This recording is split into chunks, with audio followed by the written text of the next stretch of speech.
You are watching the Tuesday night edition of Chicago Corner. Woo! Welcome to Taco Tuesday!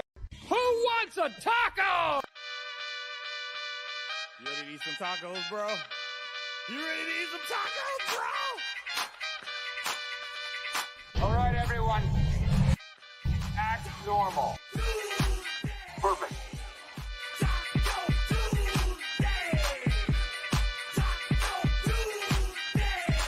Oh my God! It's Taco Tuesday!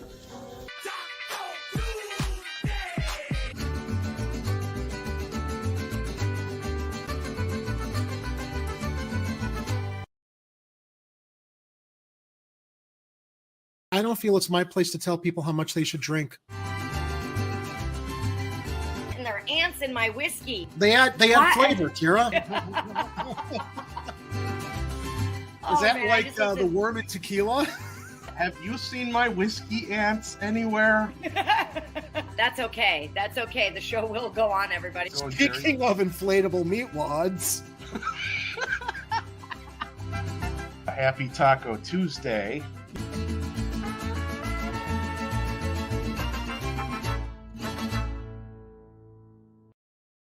Hit it.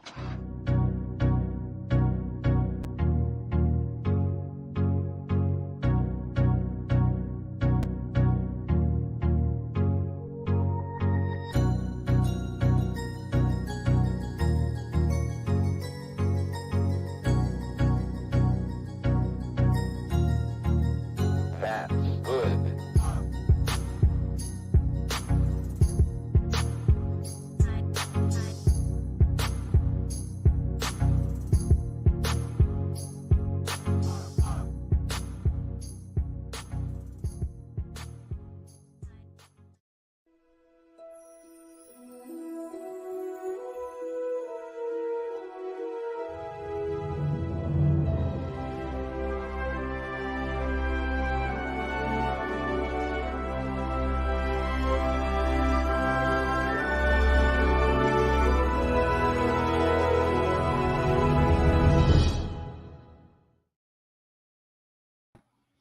Welcome to a Tuesday edition of Chicago Corner. I am deep dish pizza enthusiast Edward Heller, and I'm so happy you joined me this evening on what is an incredible double food holiday. And first, we got to start by celebrating what is one of the most amazing holidays in the world, National Onion Day.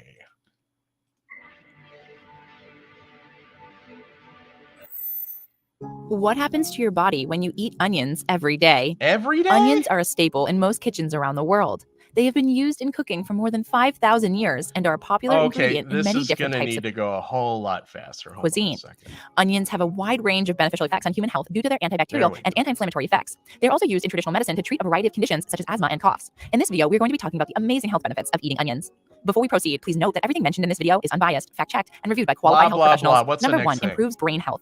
Onions are exceedingly healthy for brain health regarding concentration and memory. That is because Brain these vegetables health, are rich. okay. Number three, improves digestion. To have optimal digestion, Oh, you wait, must what eat was health. two? Number four, improves heart health. Heart disease and what heart was issues two? are the most common Come on. chronic disease and disorders in the United States. Heart disease is the number one Forget killer, it. and in most cases, it's All right. entirely preventable. A number of studies have shown that the regular consumption of onions can help to lower blood pressure and improve heart health. Really? Onions also contain flavonoids, which help to lower cholesterol levels by Ooh, preventing their absorption into the flavonoids. bloodstream. Okay. Number eight, aids in weight loss. Onions are a really? superfood for weight loss. The quercetin found in Okay. onions supports weight loss by boosting metabolism and improving blood sugar levels. And finally, Number nine, reduces inflammation. Inflammation is a process that occurs naturally in response to injury or infection. However, it can occur as a result of overactive immune responses or okay, so long story short, onions are pretty good for you. I don't know if I'd recommend eating them every day, but forget about that stuff because you know what it's also? It's National Ice Cream Cake Day. I don't know, but maybe, just maybe, if we ate an ice cream cake every day and wait, hang on.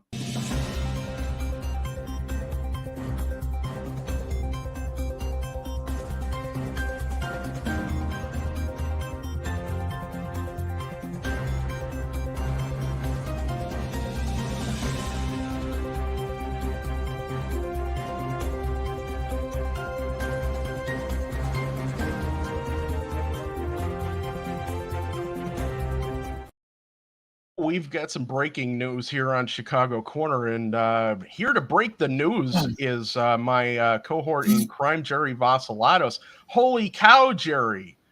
Is this some breaking news? I have some far more important breaking news than food holidays.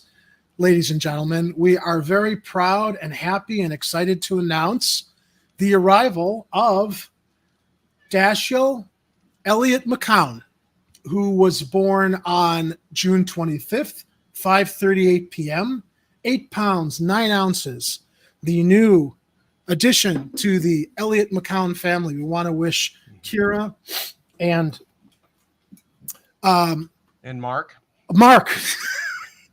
it's the Hi, name. Mark. Want to wish Kira and Mark. Mark, honestly, I did not forget your name. I just had a complete brain fart as I was going through the information here. We want to congratulate both of you and the rest of your extended family on the arrival of Dash. And we're so excited and happy to break this most important breaking news here on Chicago Corner. There's a new kid on the corner, and his name is Dash. Yeah, that's great. Welcome to the world, Dash. I hope it treats you well. And for those of you who didn't know, Dash was born on National Catfish Day. So Ed was speculating on the future in the text message you sent. Yes. Sure. Do you remember what you told her? What was it? I was speculating that, we'd call him Dash Catfish McCown, and he'd be like the starting pitcher for the, 2044 Chicago Sox or Cubs, you said. Or the Cub Sox, because by 2044, those teams will have merged into a new Major League Baseball reorganization plan. You're probably right. And so, I see great things in his future. And welcome again to the world, Dash. Catfish. So happy for McCown. you guys. Yes. So Look Catfish McCown. I'm calling him Catfish McCown. I hope that's okay, Kira. She's gonna go no. And Verund in the live chat is sharing that I guess we should share some onion ice cream cake. Yes, I mean, we've got two food holidays that kind of don't really go well together. I would not recommend mixing National Onion Day with National Ice Cream Cake Day. But you do you. So. Cheers, Mark and Kira. Cheers. A toast to little Dash. Extra spike tonight. Okay. Yes. And with that, we move on to other news, which is actually happening in Chicago. And it is hazy and smoky news, which I is not quite ready to show because the video is running a pre-roll ad. Hold on a second. I was thinking maybe does this have any relation to National Onion Day? There are a lot of people out grilling onions today. That is an interesting theory, Jerry, and we're going to stick a pin in that for now because we could spend an hour on that conversation, but right now, wow. See. All we're missing is the orange hue of New York. Is not only among the worst in the nation, also the world. Canadian wildfires are to blame. Good afternoon. I'm Dina Bair. I'm Patrick Gilwood. An air quality alert now in effect for the Chicago area until midnight. Eric Rung live at North Avenue Beach with more on how people are coping. Eric. Well, good afternoon. I can tell you in the last couple of hours here, that is when we were able to really start smelling and tasting the smoke. Of course, it's been hazy out here all day long. That didn't stop a lot of people, at least early this morning, from getting out to get a run in or get on their bike. Doctors are saying, though, they may feel the impact of that run or ride a little later on today.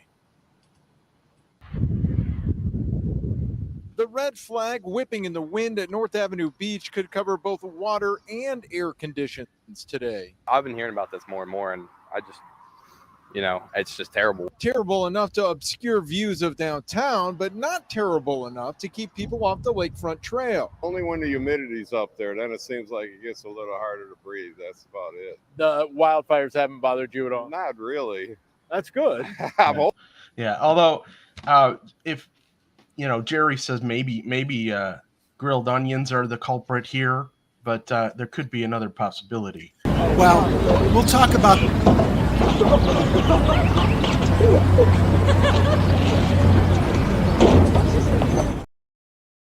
Yeah, maybe they're not smoking quite that much. We'll talk about this later in the show, but I got a lift home yesterday from my indisposition over the weekend and opened the windows. And my dad was here with me, and I said, it smells really. I went to the backyard because I thought something was burning in my neighbor's yard.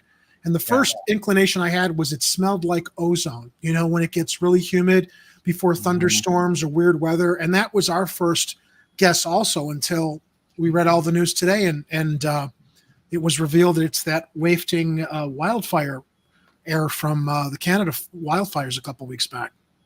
Hoping it burns off today. This is a graphic from the EPA on airnow.gov that shows how rapidly Chicago's air quality went from decent to downright awful. That red blob of hazardous air blew in from the Canadian wildfires that have been raging for weeks. If you saw New York, how it was like orange outside, that's crazy to me. Thankfully, Chicago isn't expected to see or smell what New York did about 3 weeks ago. But that doesn't mean there is no risk to people's health, especially for those who already have breathing issues. Someone healthy will cough up a little phlegm. We might have a little irritation and we'll get over it and be fine. And someone that has a respiratory illness or any sort of insult or injury to their lungs already, that can actually be much more debilitating. For those that are sensitive to this poor air quality, doctors say think about limiting the time you spend outside or maybe go for a walk today instead of a run. It's not an alarm to say don't go outside. It's educating people to make an educated decision, right? And to take extra precaution. Now, a couple of questions that I continually get asked while we've been doing this story is, one, how long is this going to stick around, and why is today been so much worse than prior days when these wildfires have been going on for so long now? And the best man to answer that question, at least right now, is Demetrius Ivory. Yeah, but we're not going to talk to Demetrius Ivory about this.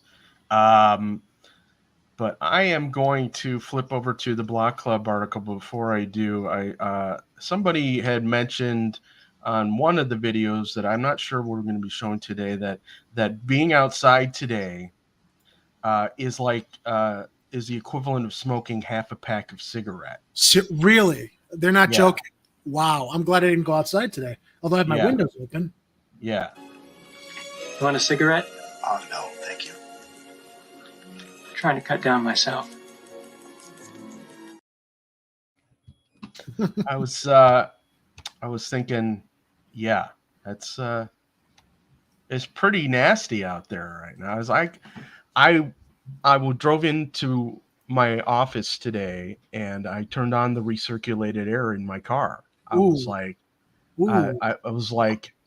I can breathe now. I was like, wait, the recirculated air? Because doesn't that mean it recirculates from outside? It recirculates the air inside your car. Otherwise, you're letting fresh air in from outside. Gotcha. And normally, like if you're in regular traffic, you get like the fumes from car exhaust and gasoline and all that other stuff, and you can flip over to the recirculated and you don't have to be breathing that stuff in if you're stuck in traffic, like a lot of people are these days. But today, I'm glad you taught me that. Today was super necessary to do that because it was just like on top of it's like, you know, I like to barbecue, Jerry. I'll smoke some ribs and stuff. Knew? Yeah, who knew? Who knew? And occasionally I'll accidentally lift the lid and take in a lung full of the smoke from my smoker. And that's nasty. And I don't recommend it. But, it kind of felt like breathing that stuff to a slightly lower level today when I was outside. And I was like, oh, man, I was like, the wildfires are nasty as hell. And actually, you know what? Before I get into the Block Club article. But before you get into the Block Club article, I have some more breaking news. Yeah.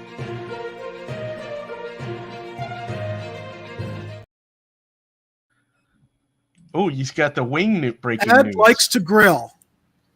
Yes. There's your breaking news. Well, I like to smoke barbecue, but grilling is also fun.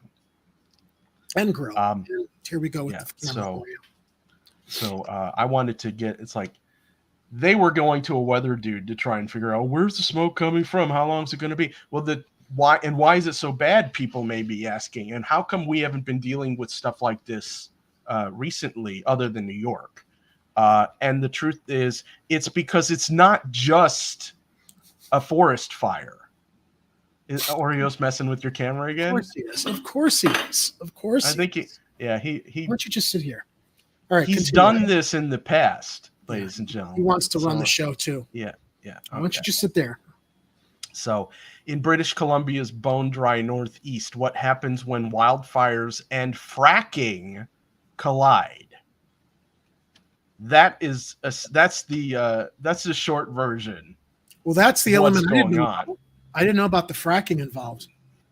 So it's and this is from June 14th of this year by Sarah Cox of the publication called The Narwhal.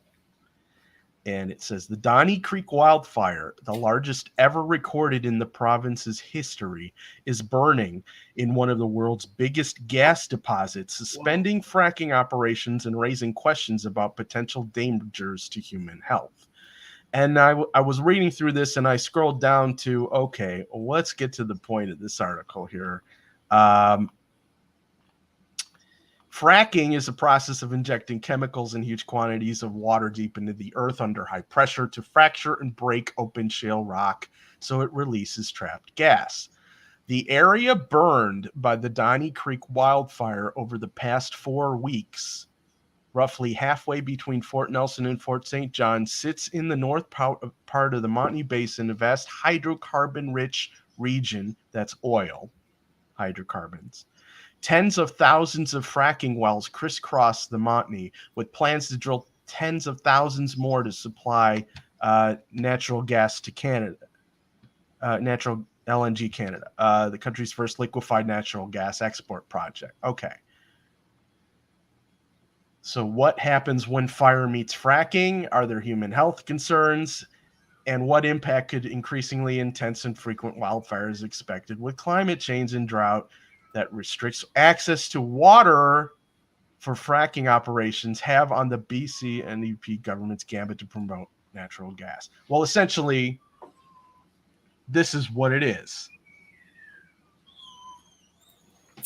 Let's pull the lemonade from the lemons, Ed. You know what Dick on Rockfin shares? Air pollution always guarantees a beautiful sunset. That's true. Yeah. They say it's the smog that causes such. It gives Chicago such beautiful sunsets. Sadly, I didn't really see any orange tinge to it. New York got the prettier smog in my opinion. They got the Blade Runner 2049 look. Yeah. So anyway, so we got, I guess this is grayish purple, a purple haze, so to speak. Yeah. Yes. So I mean, without unfortunately being unable to play the Jimi Hendrix. Purple haze. Oh, I was thinking purple rain. What is the purple? I forgot how purple haze goes. Purple haze. Oh, in my brain. That's right. So so smoky stuff's happening. Let's check the air quality doohickey here while we're at it, and then get on to the next thing here. Where are we? 606.18-ish. Yeah, Chicago.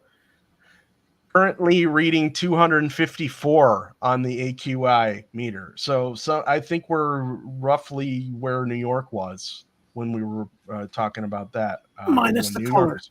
Yeah, minus the orange, minus the pretty orange. So that's that story. You know, I thought, what the hell?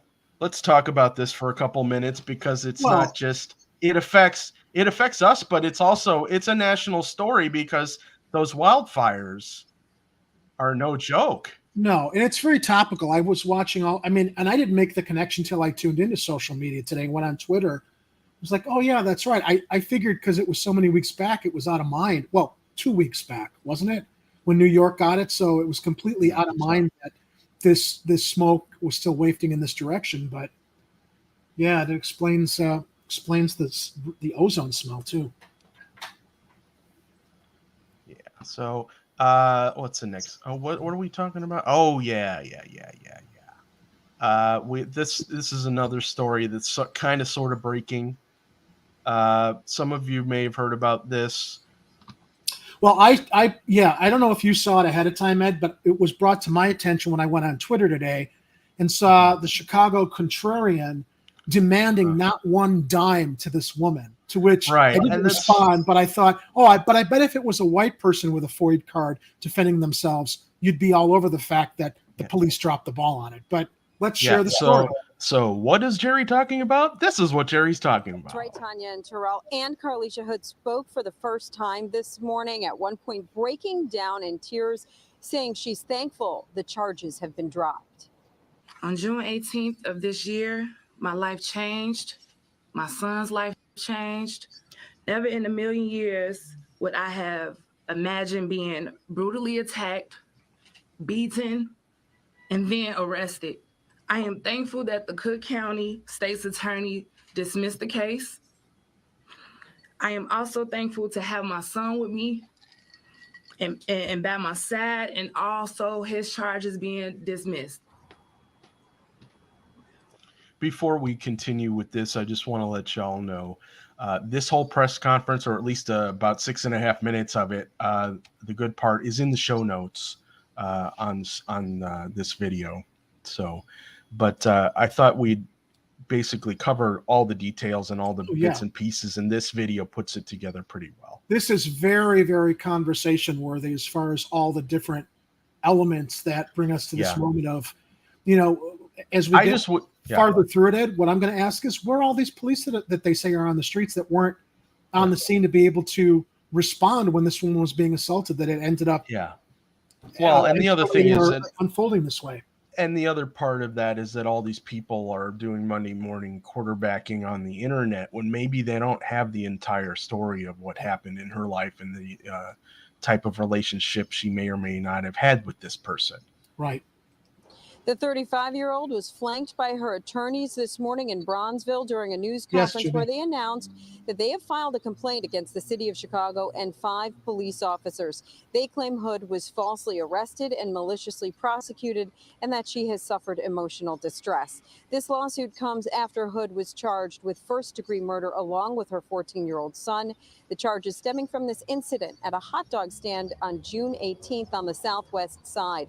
A viral video showing Brown beating Hood as he argued with her in the carryout line, but we have stopped the video before the first punch. Now, as this happened, police say Hood texted her son to get her gun, come inside, and shoot 32-year-old Jeremy Brown. Her son, whose face we have blurred, then shoots Brown in the back, killing him. Hood. I do want to say this, okay? In the amount of time that she texted her kid to bring a gun to shoot him, she could have also dialed 911 or told her kid, bring the police. But okay, odd choice. But I mean, I'm not condoning or I'm not condemning what she did in that moment. Yeah. But still, well, and in that area, sometimes calling the police is the worst option. That's true too. At least currently. Yeah. So, I don't. I understand. I don't know if I'd say I don't blame her, but I would say I understand why someone might be hesitant to call the police in a situation like this, because they might misinterpret what's going on and more people would end up dead than needed to be killed. Very true. And I'm not saying this guy needed to be killed by saying that. I'm saying, but when you got a teenager, who knows what kind of aim this kid had. He couldn't have necessarily winged him. Well, with there's any also accuracy. but there's also the question of like the emotional duress it's going to put a 14-year-old in to like carry that responsibility of coming out with a weapon and shooting somebody. I mean, look, I can see all sides of this. It could have gotten worse if the police responded, maybe not. I guess the responsibility put on this 14-year-old is what I feel is a real error in judgment on her part, but that's my opinion. So no, I'm with you on that. I think it does set a bad precedent when you put your kids to work like that. That's the wrong kind of work. Okay. Excuse me. Let's play the rest of this. And her son were charged with murder, but yesterday the Cook County State's Attorney dropped those charges, saying they were unable to meet their burden of proof after new evidence came to light over the weekend. Hood's attorneys say prosecutors did the right thing and that she was the victim in this case. A woman is violently attacked by a man, an unarmed woman, that she shouldn't be arrested. If your mother or sister or daughter were attacked in a restaurant when she's trying to order a cheeseburger, would you expect that she would be arrested? Hood and her attorneys did not answer direct questions about the incident. They would only say that she and her son need time to heal, and at some point she will present herself again and speak more in depth about what happened. Her attorneys say wrongful charges have caused great harm to Hood and her family's reputation. At one point, Hood said during the news conference that everything I have worked for has been tarnished. Now, her attorneys say they do plan to file additional lawsuits in the future. Meanwhile, we have reached out to the city for comment. Watch breaking news. Thank you, ABC7, for that. Yeah, so I'm just flip over here really quick to the WGN article. Mother in Deadly Maxwell Street Express shooting files lawsuit against City of Chicago. Mother who was arrested for murder at a Far South Side hot dog stand, but later had the charges dropped, filed a lawsuit against the City of Chicago Tuesday morning. At the beginning of the press conference, Attorney Ari Williams thanked Cook County State's Attorney Kim Fox before Carlishia Hood spoke out for the first time. Okay, we already heard her say that. Hood and her 14-year-old son were released from Cook County Jail Monday after prosecutors dropped first-degree murder charges in the fatal shooting of 32-year-old Jeremy Brown. Hood and her son had been charged with murdering Brown at a Maxwell Street Express restaurant located near the corner of 116th and Halstead in West Pullman on June 18th. Store surveillance captured the moment Hood and 32-year-old Brown got into an argument. At some point, Hood texted her son and asked for help. The viral video showed Brown punching Hood multiple times.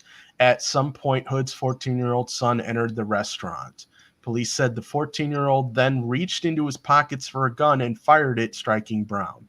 Prosecutors originally said the 14-year-old was told by his mother to keep, prosecutors said the 14-year-old was told by his mother to keep shooting as Brown, who was already hit, ran into the parking lot. Brown died from his injuries. Hood and her 14-year-old son left the scene prior to authorities arriving. Prosecutors said Hood nor her son had any prior, neither Hood nor her son had any prior criminal records, and investigators said the mother had a valid FOID card, which apparently, I just thought of something, Ed. The circumstances are very different. But remember when the white guy choked out the black guy on the train in New York City who just seemed to be presenting a dangerous situation? They choked him out, and everybody's all for that white vigilante getting off. But this woman this was kind of vigilante justice. Oh, no. They want to see her prosecuted. What do you think that determining factor is all about, Ed? Oh, I think we all know. We all know. So the complaint filed contains counts of malicious prosecution, false arrest, and intentional infliction of emotional distress. Now, my perspective on this, or my what is it? The opinion, analysis. Yeah, my prediction is the word. My Swiss cheese. My prediction, my Swiss cheese brain just was looking for, is that the city may try to settle this out of court. I believe, and that's where all the loudmouths on social media are like that Chicago contrarian guy are going not one penny. Yeah. Sorry, if the police make an arrest like this and there's enough, preliminary evidence to suggest that maybe they shouldn't have arrested her, or at the very least they should have followed through with all the other information that was available before pressing murder charges. Yeah. There has to be accountability for that. That's it. That's the big word, accountability. We expect it across all situations. Equal accountability is what we're always striving for or demanding. Yeah. So that's the end of that story. Yeah. And what else is next? Oh, just little bits and pieces of things here. Hang on. Let me see if I got. Before we go into the other stories, we should check in on the live chat, perhaps. Well, yeah, I was looking at that. I was looking at Rockfin. So far, Dick on Rockfin shares this was breaking news from the hood. Okay. Yes, Dick. Red onions may be a communist plot. I might be with you on that. Although it might be a good plot, though. It depends on how they're used. Like if they're in a salad, that can be a nice little spicy, tangy element there. And I did respond to Jimmy. Yeah, this was that story. Also, Derek Graham, welcome, Papal Penguin Gaming, one of our Patreons. Nice to see you in the chat tonight. We also have Arturo, Viron DB, Imuji, Ware Pilgrim. I don't see Kathy here. Maybe she's stuck on public transportation somewhere. Yeah, I'm not sure how Kathy tunes into us, but I think she was having problems with her phone or her internet. It was one of those. And so if she watches us on her phone, that might be problematic.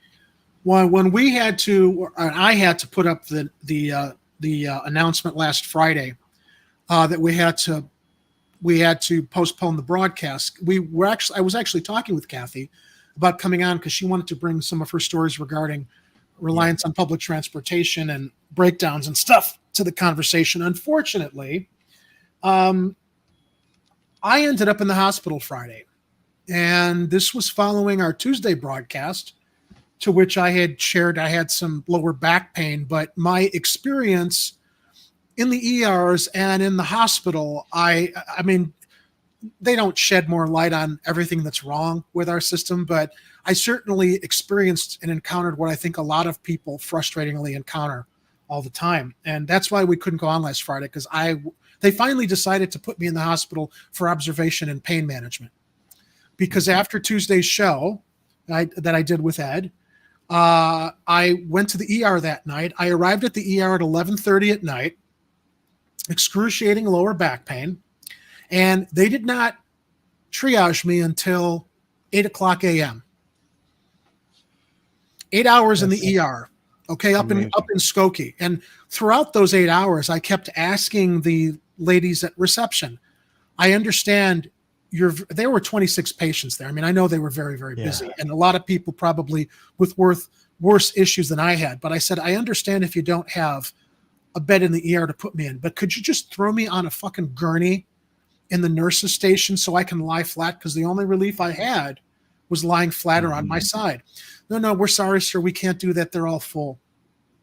So I'm sitting on the pain pressure area for 8 hours in the ER waiting room. By the time they got me into triage and wheeled me into the ER, empty, what do they call them? Gurneys all around the nurse's station, everywhere. I mean, I'm like, are you people listening to me that the point of my pain, you're actually exacerbating it by making me sit in the waiting room instead of like offering me somewhere I can lie on my side? So they triage me and it's all, so you wore your artificial limb Sunday? Well, it must be muscular. Yeah, but I didn't do anything to trigger anything. Can't you guys do an MRI? All they did was a CT scan. Well, no, we can't do an MRI. We're just going to give you Flexerol and send you home with Flexerol and naproxen. And, if it gets worse, come back. Okay, or call your primary physician. So that's Wednesday. So I go home Wednesday, drop my prescriptions off at the pharmacy because I know they're going to take an hour and a half.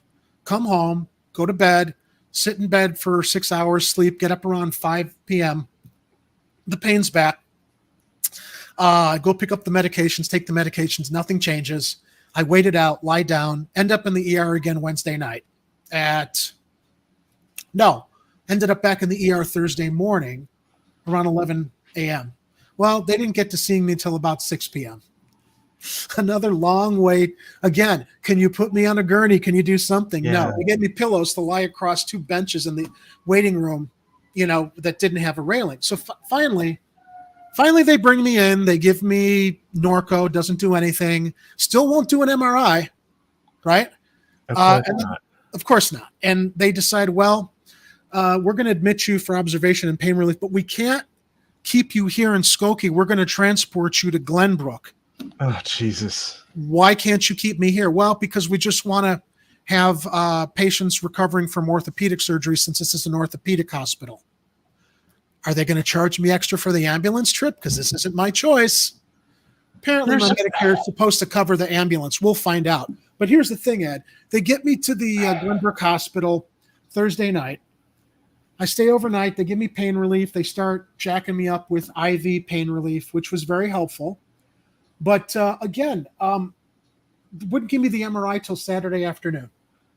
And what did the MRI show? Oh, you have a not a herniation, but a bulging disc in your lower L4, L5, which is pushing against a nerve. And I'm like, a week of this pain, and I'm telling you, and you can't do the MRI. I said, Medicare is probably going to pay more for my hospitalization because I had to stay there through yesterday, okay, till I came home, than if they just gave me the MRI in my second ER visit.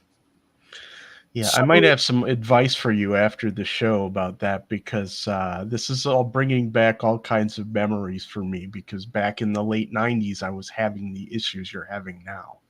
Well, here's and I made a lot of mistakes. I didn't start looking at I didn't start trying to self-diagnose this till Saturday afternoon when they were insistent that I had pyronitis or something, which was like piriformis. Yeah. And I'm like, but I don't have a pain down my leg, so it can't be piriformis. It can't be muscular. Okay. So I start looking on YouTube, and I come to videos that are talking about you can have a bulging disc or a herniation, and it's not preceded by doing something right before you feel the pain. I could have hurt myself a week out from when the pain appeared. Yep. And that's probably what happened.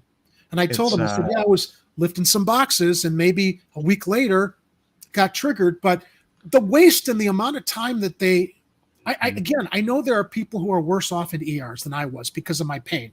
But number one, you got someone who you're making sit for that length of time on the area of pain and pressure without figuring out a way to just alleviate that, even if you can't triage them yet. And you put off an MRI, which would have immediately shown what was going on and ruled things out because you're all worried about how many days do you have to be here until you worry about Medicare or your insurance covering it to get to the root of the problem. Yeah. My instructions on discharge: come home, rest, contact pain management center, which I did today, that wanted to like get me in for a steroid shot.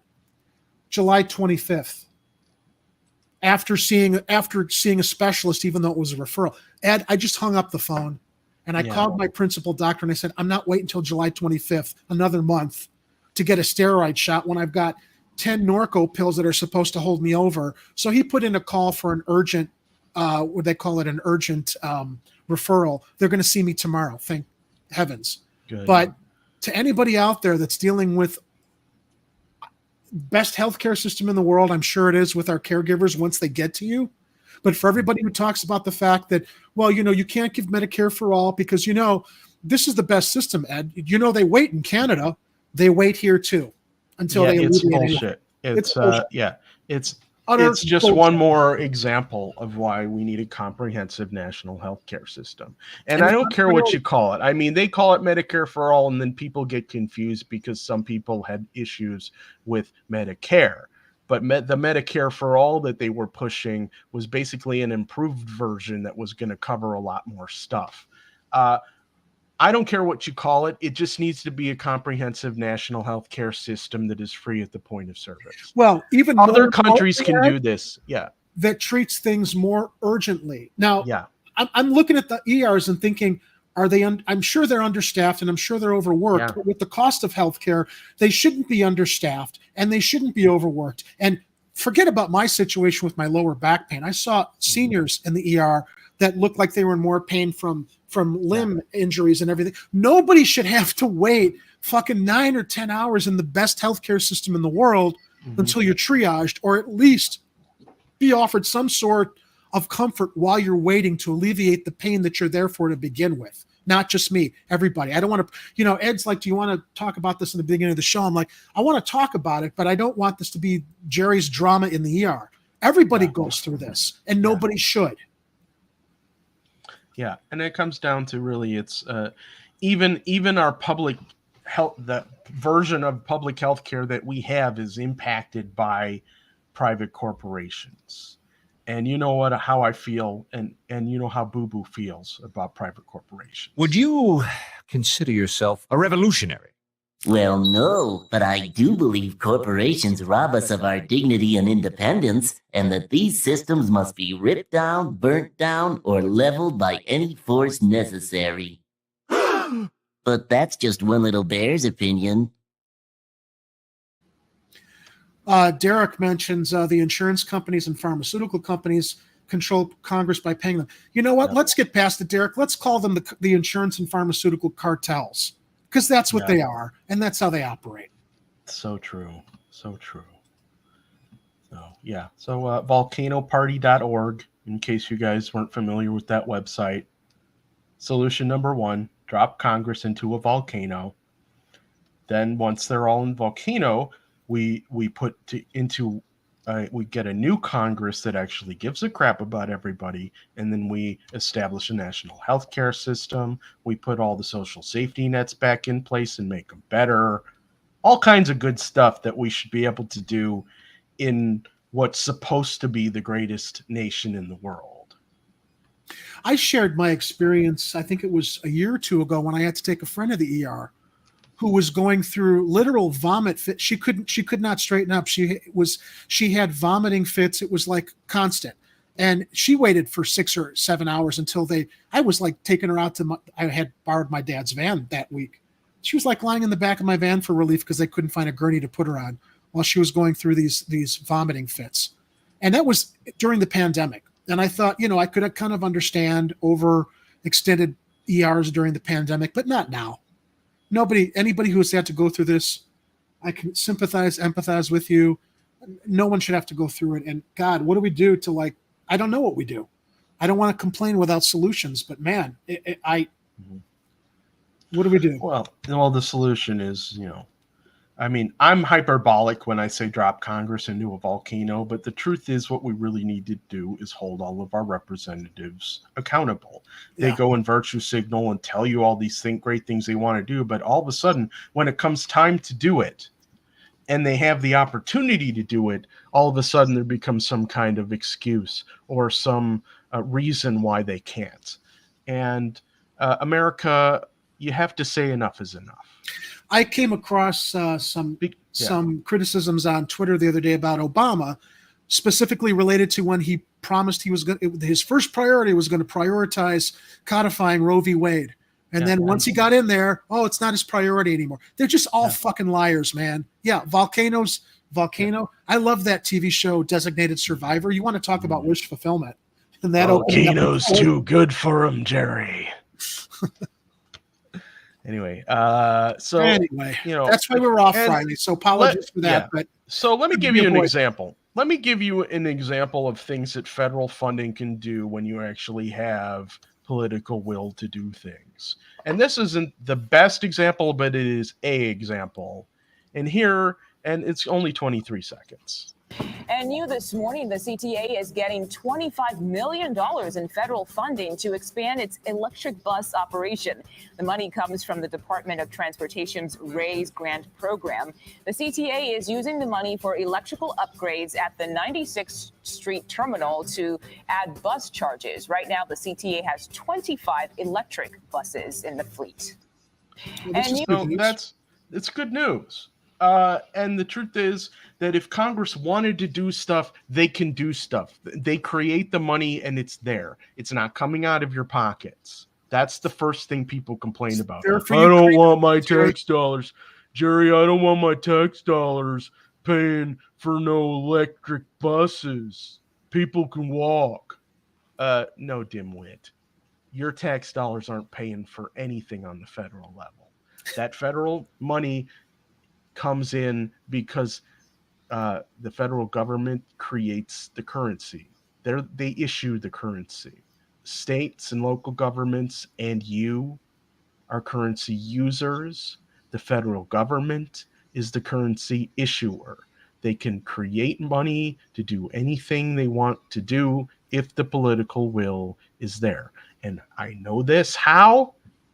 because of the billions and billions of dollars that keep getting funneled into the military-industrial complex. The thousands of dollars they spend on a hammer. JR is more optimistic about this. They say our government cares about us. They're going to get us new digital ID system and Wi-Fi across the country, so we're all under surveillance no matter where we go. Healthcare and death will not be an issue. Yeah, well, I mean, they're already in the process of doing that stuff. What do they call it? The real ID, which I think they gave the state of Illinois a couple more years until people actually have to replace their driver's licenses with them. Yeah. So Big Brother is here. The World Economic Forum is real. All those things you hear about that people say are tinfoil hat stuff. Remember we talked about UFOs a little while ago? I think that's where a lot of that disappearing money is going to in the reverse engineering. I mean, it's the only explanation, Ed. You can't, trillions of dollars can't disappear without a trace unless it's being funneled towards secret programs that they don't want us to know about, so that the aerospace industries can benefit, the defense industries can benefit from all the reverse engineering. It's just, and look, more and more is going to be revealed. There, a couple more layers of the onion got peeled back this week with Marco Rubio. Speaking of onions, talking about the fact that although David Grush came forward, David or Scott, why am I forgetting his first name? I think it was David. David Greer is it Scott? Doctor. Scott? Steve? I don't know. The Grush guy. The Grush guy came forward, and Marco Rubio went on the record and said that, although he hasn't seen stuff specifically, Rubio said there are far more whistleblowers that have testified who have seen things firsthand that they're protecting as far as the UAP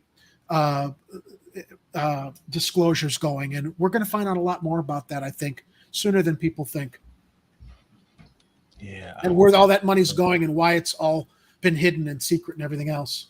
Yeah, and apparently, we get some of our leadership in governments across this nation have a distorted view of things that we use federal spending for, and because they have this capitalist warped bootstrap brain. And here's one of those such leaders, the leader of Florida, known as Rick Scott. Senator Rick Scott here. Let me give you a travel warning. If you're a socialist, communist, somebody that believes in big government, I would think twice. Think twice if you're thinking about taking a vacation or moving to Florida. We're the free state of Florida. We actually don't believe in socialism. We actually know people. Some people understand live. Do you know how many people in Florida are on Social Security, Jerry? And you're not just talking about the seniors that are retired there.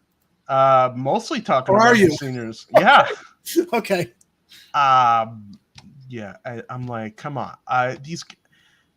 These guys, all they do is they just do this kayfabe saber rattling. It's red state versus blue state, capitalism versus socialism, and half the time they don't even know what those things are. They're just using words. And this guy can't even use original thoughts because all he's doing is parroting a thing that Trump said a couple days ago. We know people lived in our socialism. It's not good. It's not good for anybody. It's not good for anybody. Yeah, you know why it's not good for anybody? Because capitalist imperialist countries, cough, cough, United States, keep trying to destroy it in other countries where it potentially could work. And needless to say, the dude is getting ratioed all to hell for this comment. And I started a poll. What did I do with that link? Here we go. Let's check in on this poll that I started here with one of my bosses, CP Bacon, who runs the Bacon for President. I'm the social media guy for Bacon for President. He started a poll. Says, how thick-headed are you? Let's take a poll.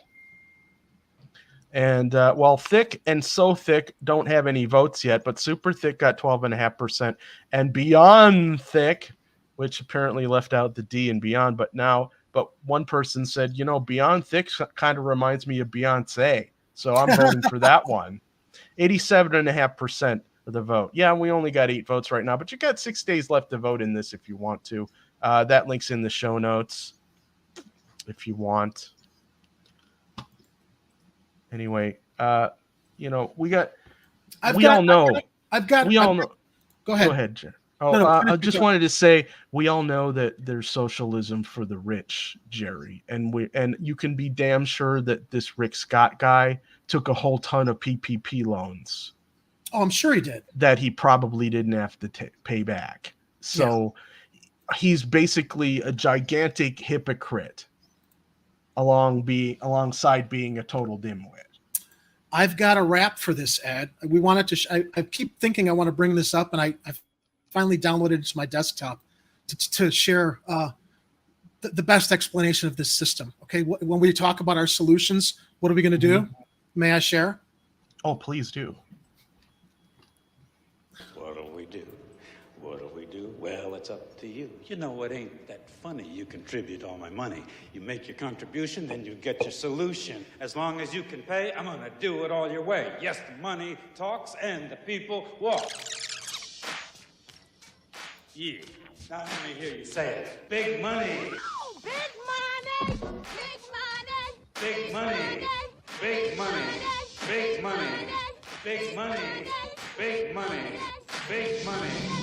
One man, one vote. Now is that really real? The name of our game is Let's Make a Deal. Now people got their problems, the haves and the have-nots, but the ones that make me listen pay for 30-second spots.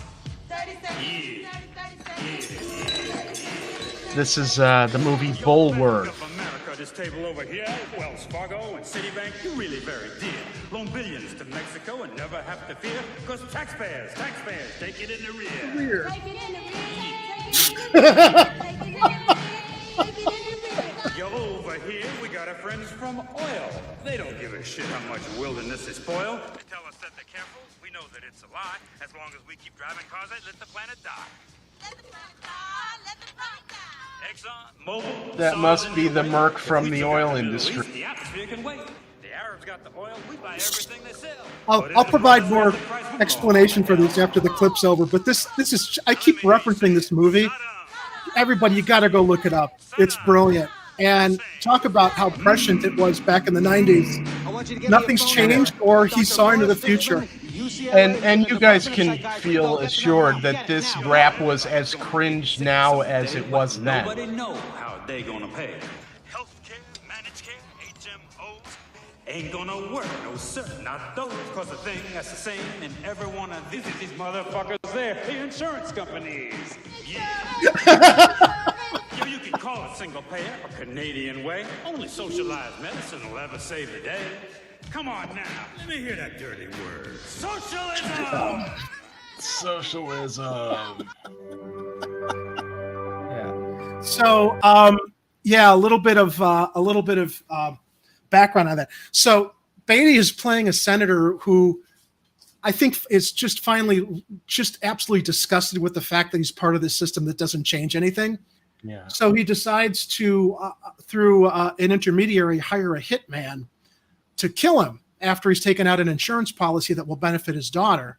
But through the course of the, I think, 24 hours or 48 hours that, he's waiting to get shot, he has interactions with members in the African-American community and literally connects with them and realizes he, in all of this effort to derail himself or just, he doesn't give a fuck anymore. He's lost his filter because he figures he's going to die, right? So what does it matter anymore but actually admit all the bullshit games that the American public has to put up with our elected representatives? By the end of the movie, he kind of has a change of heart as far as realizing maybe he can make a difference. And I won't spoil the film for everybody, but it's really worth checking out. I mean, it's brilliant satire, but my God, so topical and so on point with so much of the shit we're talking about here every Tuesday and Friday complaining about. Yeah. So, I mean, don't be afraid of these words like socialism. It just means that you care about everybody You want to make sure everybody is taken care of. Yep. And the truth is, people like to think that capitalism is the only way that people can sell things, and that's not true. It's just, there's a huge difference between commerce and capitalism. You can still sell things. You can still make a small little profit. But profit doesn't have to be your only motive there. You may be really interested in selling something. You may be really good at baking bread or making pizza or making movies or whatever.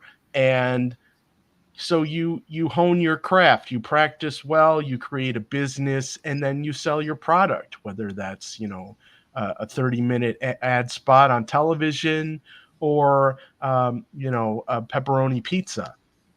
But it doesn't have to be that. You don't have to all want to be, the super conglomerate like Pizza Hut, right? You can just have a business and do well and be a service to others and also do well for yourself without having to have a capitalist motive. But profit motive seems to have superseded everything. It's literally like hammered into everybody's heads, forgetting the human aspect of anything, whether it's commerce or business or healthcare or providing any kind of services. It's like, no, forget about all that. Capitalism and the profit motive is most important. It's like, no, it's as important as making sure everybody's taken care of, period. And if you don't have that component in there, then it's inhumane. It's obscene. And it's why things like regulations exist.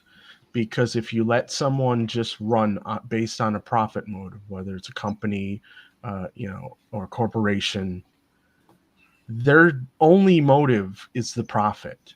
That's why the healthcare system in the United States is so terrible, because they're not motivated by making people better. They're motivated by trying not to pay out to the insurance holders so that they can make a profit.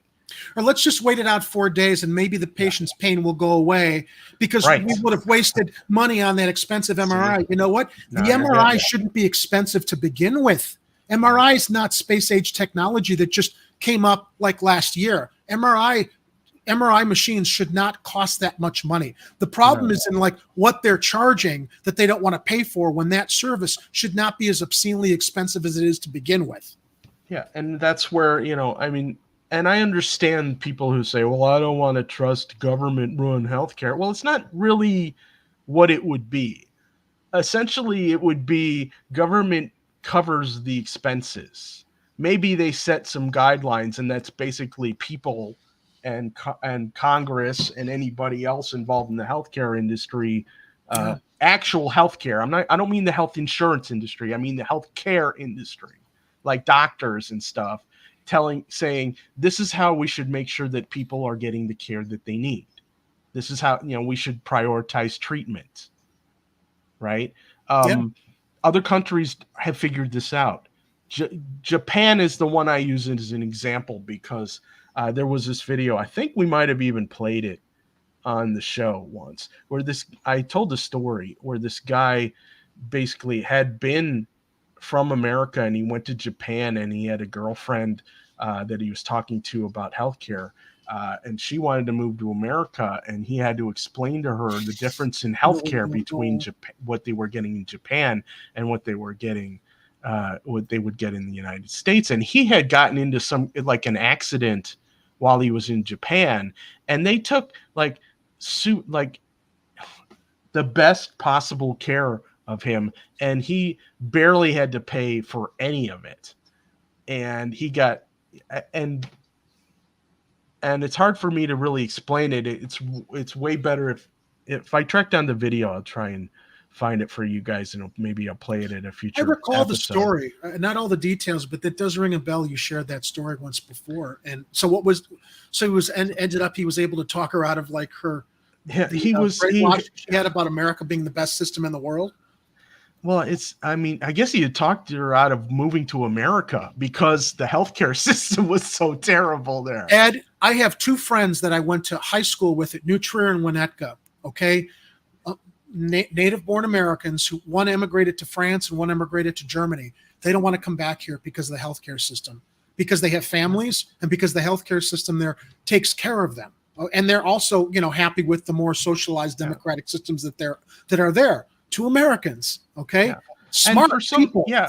And for some of you watching us that Telling you can't wrap your heads around this, maybe you have a decent paying job or you had a decent income, you're doing okay for yourselves, you're able to afford your monthly premiums, you may even be able to afford your deductibles, and you're doing fine, and you've got a doctor you like, and you can go see anybody you want. That's how it used to be for a lot of people, but not many people have that luxury anymore. Some people can't even afford the monthly premiums. They can't afford health care. And and the people who manage to qualify for things like Medicaid or Medicare, I mean, they get what they get because there's limitations around it and because corporations have a noose around all the healthcare providers' necks.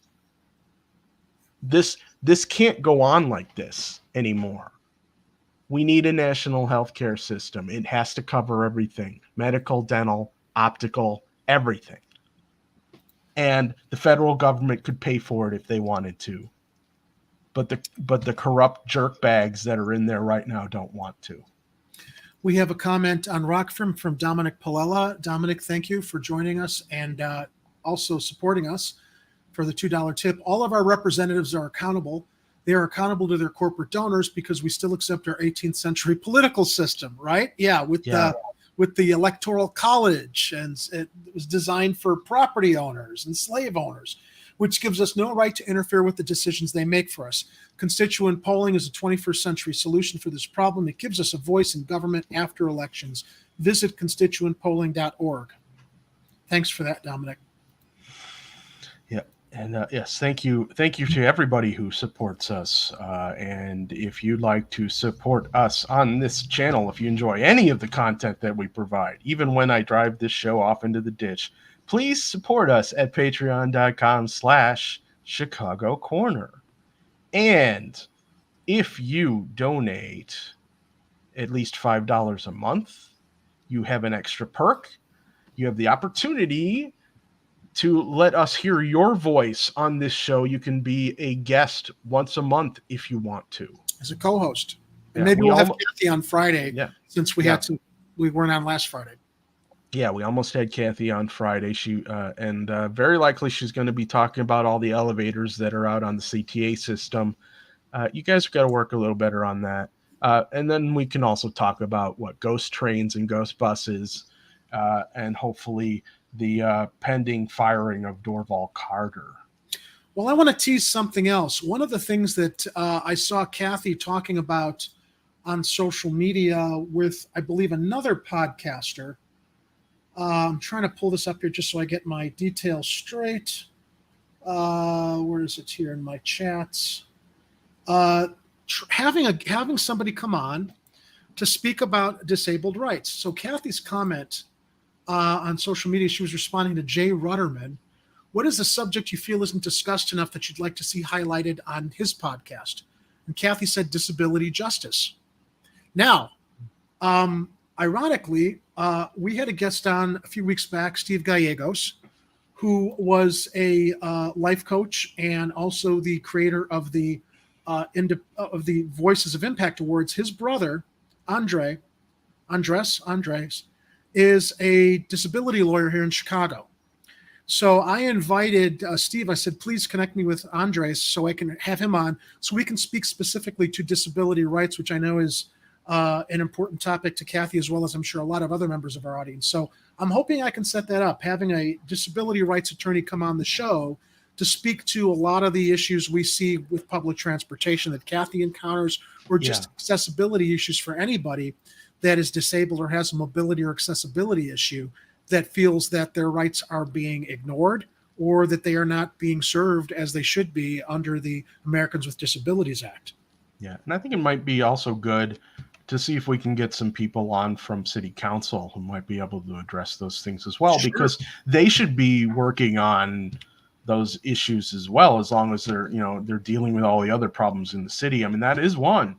That's one of them. It's important, and people with disabilities need to be able to get access to all the places that everyone else can. So it's not anything that should be too hard to ask. Specifically, Steve shared in a chat, Andres can speak on the issues impacting disabled community in the city, county, state, nation. And these also carry over into healthcare coverage as well. So hopefully we'll set that up soon. Yeah. And, what was I going to talk? Oh, I think we're at the part of the show where I'm thinking I might want to make this a segment on Tuesdays. I'm not sure what all you out there in the live chat think, but we all know that AI is here, right? Artificial intelligence. And some people are messing around with it on websites and stuff. Other people are using it to write novels or whatever, or websites or whatever. I thought we would see, I wanted to go and ask this program called ChatGPT some questions. And if you guys have some questions for ChatGPT, I invite you all to submit some to us as well. And you can do it tonight in the live chat, or you can send an email to jerry@chicagocorner.tv with your Ask ChatGPT questions, and we can ask them on the show. But here, I'm bringing this up on the screen here. I'm going to get this question out of the way right now. I'm going to ask ChatGPT, which city has better pizza, Chicago, of course, or New York? Well, there's Kathy. Yeah. Kathy, hey, you get a line for the Kathy talk that we just gave. So, but let's let. Yes. I'm sorry, I didn't mean to interrupt you. So hello, Kathy. We're talking to artificial intelligence right now. We're asking it a question. ChatGPT, we are asking you, which city has better pizza, Chicago or New York? This is going to be interesting. How ChatGPT analyzes this. Oh, I should get like a vocalizer. So this thing can read to us, but did you run the question earlier? Or you're finding out I'm finding out right now. Okay. It says the debate over which city has better pizza, Chicago or New York, is a long-standing and passionate one. I bet it's not going to commit, Ed. I bet it's not going to commit one way or the other. You're probably right. I'll bet you're right on that. It says both cities have their unique styles and characteristics when it comes to pizza. Chicago is known for its deep dish pizza, which features a thick, buttery crust that is filled with cheese toppings and chunky tomato sauce. The deep dish pizza is more like a pie and requires longer baking time. It tends to be heavier and more filling than other styles of pizza. That's for sure. On the other hand, New York is famous for its thin crust, large slice pizza. New York pizza has a thin and crispy crust that is foldable and typically hand-tossed. It is usually topped with a simple combination of tomato sauce and mozzarella cheese, allowing the crust to shine. Determining which city has better pizza ultimately comes down to personal preference. Of course. Some people prefer the hearty and indulgent nature of Chicago's deep dish pizza, while others enjoy the simplicity and portability of New York-style pizza. It's worth noting that both cities have a wide variety of pizzerias, and the quality can vary greatly within each city. If you have the opportunity, I would recommend trying both styles of pizza and deciding for yourself which one you prefer. So ChatGPT, you're right. Sat on the fence for that one. Should we do a follow-up on this? Not on pizza, but I think that there's one here in the chat that I want to know. Let's ask ChatGPT, what are the odds regarding auto crashes during Chicago's upcoming NASCAR race? Okay, okay. That's a good one. I like Kathy saying should be Chat BS. Okay. AI equals consider. But no, I think Art's question is very, very, very topical. A NASCAR Chicago street race is happening soon. Will there be a crash? If yes, what are the odds? Odds in your opinion? Okay. As an AI language model, I don't have access to real-time information. What a cop-out! Hold on, let me see if it actually addressed it, though. Let's see. My responses are based on general knowledge and up till September 2021. Okay, I cannot provide up-to-date information. Predicting the likelihood of a crash in any motorsport event is highly speculative and depends on various factors such as the skill of the driver, Like track what? conditions, blah, blah, blah, blah. You have previous data to base this on.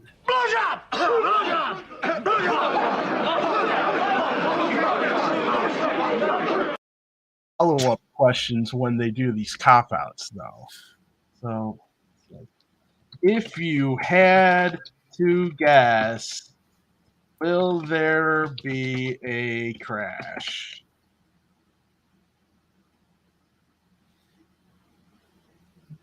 Oh, come on. This is such a crock of shit. Take a guess, please.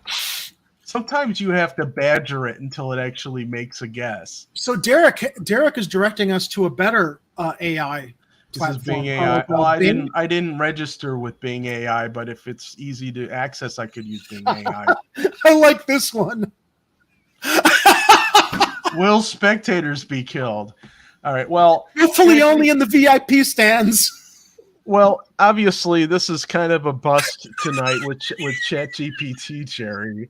But Arturo, I can speculate that no, but I would say flip a coin on injuries. Because if there is any kind of crash and a tire goes flying into the stands, somebody's probably going to get hurt. But that's just my thinking. All right. Do we have any more? Let me go back, look in the chat here and see if there's any more questions. Oh, let me check Rockfin to see if anyone there has a. Okay, no, Dick on Rockfin does not have a question. I was hoping you would have one. Maybe you'll post one in a minute. I just came across something on my Facebook feed that I like, that I can relate to. That's completely off topic, but I think it's worth sharing. With Indiana Jones and the Dial of Destiny coming out Friday. Oh, wait, hold on. Before that, Jimmy says, did you know the dark web has a Chat GPT with no regulations? Ooh, we got to check that out then. We got to. You'll have to send us some more information about that, Jimmy. So maybe in a future episode, we can dig into the dark web's version of Chat GPT and get some real answers. So Harrison shares he doesn't plan on retiring. I don't do well when I don't have work. I just love to work. I love to feel useful. I can relate to and identify with that, but I've often reflected on Ford's career, who I love. I mean, he's like he is probably my all-time favorite actor. But I'm with the career legacy that he has, I know he's had a couple broken marriages and tons of kids. And I'm I don't sense he's had a whole lot of time to spend with his family. And so the commitment to work, while probably very fulfilling, I would imagine that, I don't know what that's like for your family when you're such a workaholic that way. Okay. And one final question. Is Harrison Ford the best? Yes. Well, it's here we go. It's going to sit on the fence. Oh, you fence sitter. Yeah. Not surprised. As an AI language model, I don't possess personal opinions or biases. Yeah, sure you don't. Art and I are going to try to see a show Thursday, I think, with his brother joining us, so we can do another review. I'm really, I don't know, Ed. I'm feeling a little nervous about how much I want to enjoy this movie, but with how much I've read in advance that I'm trying to put out of my mind, not to clear my enjoyment of it. But I don't know, even taking it all as objectively as I can, I have a sense there might have been some missteps with this one. So at least we got one more. What happens? Yeah. All right. Well, then we get to the final part of our show here, but it's a multi-part thing. He says his commitment to work is related to anything to keep away from the wife and kids. All right. So Harrison doesn't have enough money to pull a Jim Belushi and start his own platform. Correct. That's great. Wow. Is this true, Derek? $63 for a six-pack? Wow. That's cheap, actually, from entertainment venue pricing, actually. isn't it? Because isn't it like $12 for a beer at the ballpark these days? I can't say because I haven't been to the ballpark. So Jimmy says, I'll send you the TikTok this guy had been recording his searches on. I'd love that. We got to find the dark web chat GPT and get some more. Yeah, we do. Yes, he is, Warren. And I could never understand that pairing either, but I guess as long as they're happy. All right. So moving on to the next thing, as soon as I can get the right tabs up here. Stand by.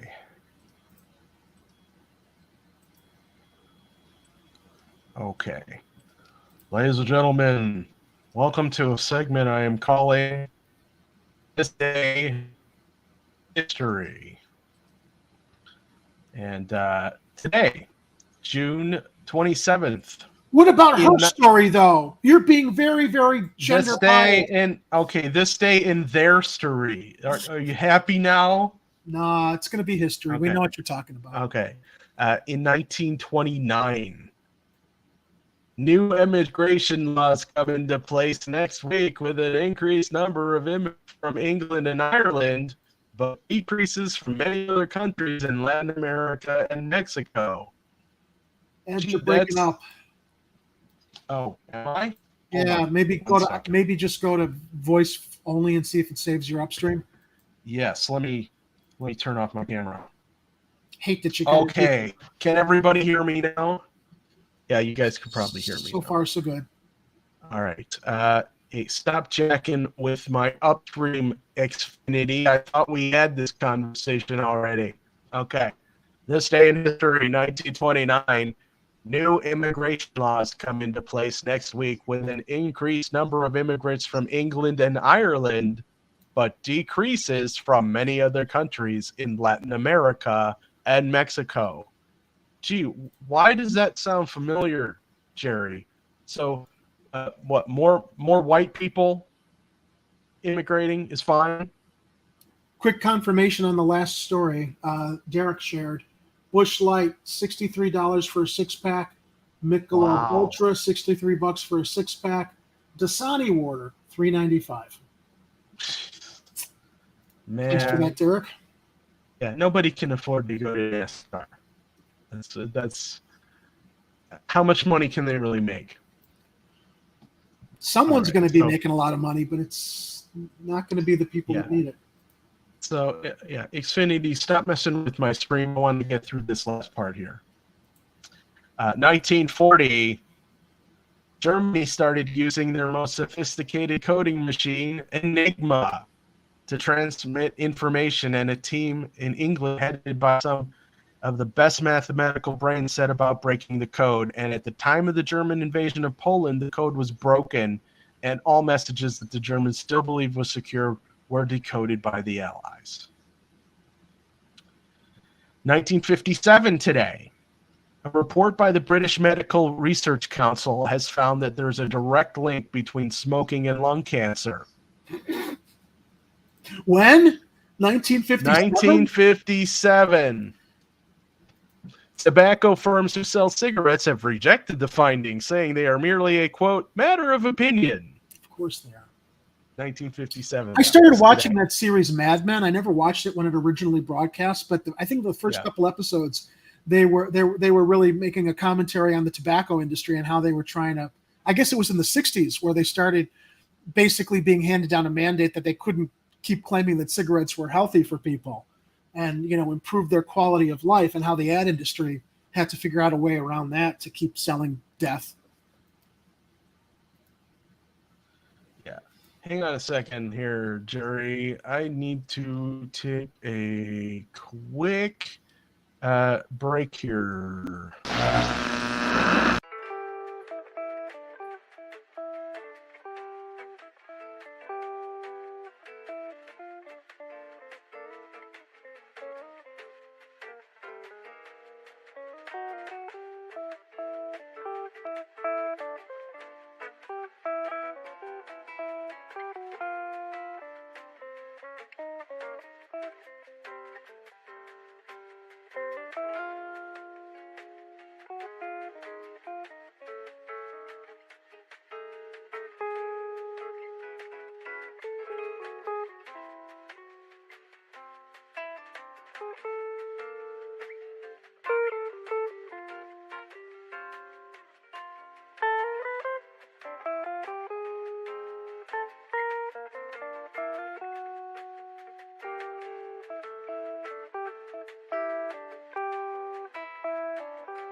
Kathy, I don't know if you're being serious, but if NASCAR is offering people they can usher for $223 to be at NASCAR, I wouldn't be surprised.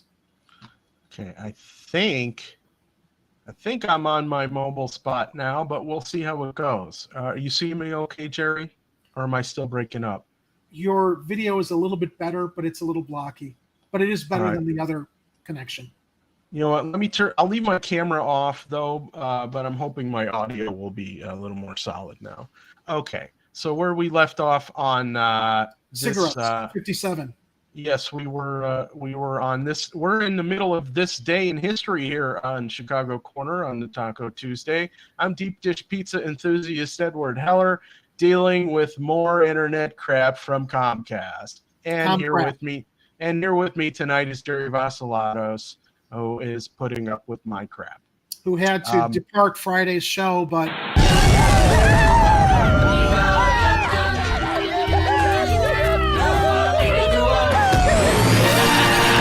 Back from the dead, assholes!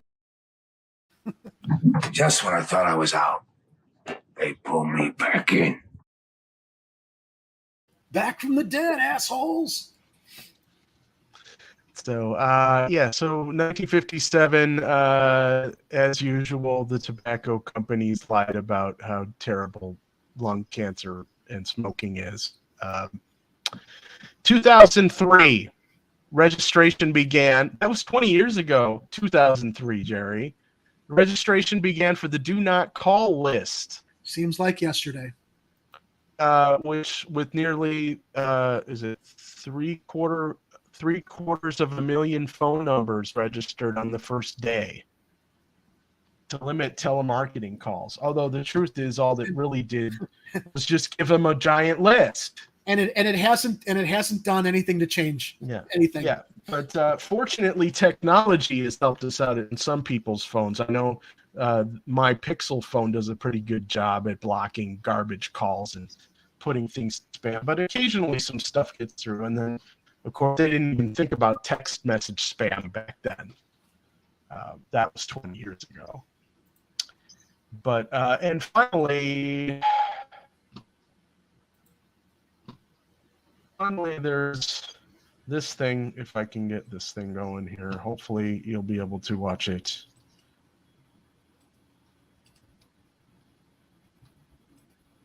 It looks like former Illinois Governor Rod Blagojevich is going to prison yesterday in a retrial. A federal jury in Chicago convicted him of brazen political corruption.